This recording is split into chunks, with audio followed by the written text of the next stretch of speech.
So let's get back to our basics today. You know that no nail art is going to look good unless the shape of your nail is perfect. So today I'm going to be showing you different ways in which you can file your nails.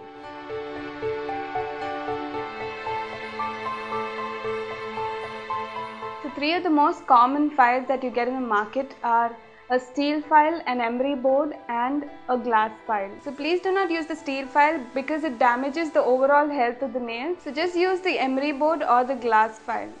I personally use an emery board to shorten my length and the glass file to give a perfect shape.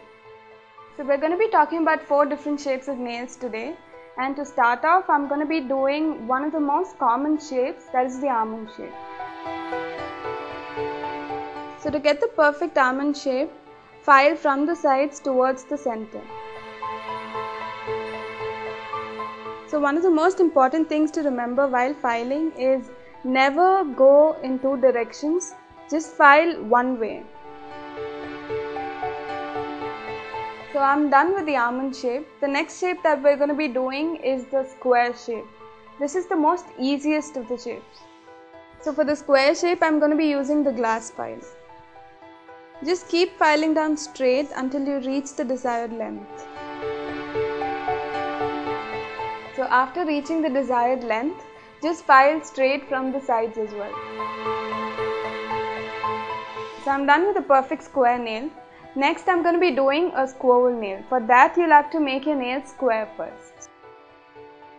So I'm done with making her nail square. Now I'm going to be rounding her edges so we get the perfect squirrel shape.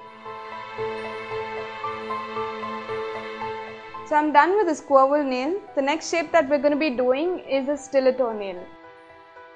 For this shape, basically you need to do the same thing as the almond shape, but you have to be more sharp at your end.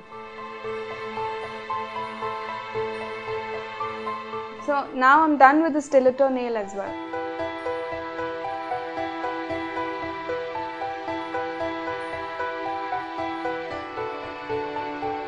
So keep your nails in good shape and keep them filed at all times.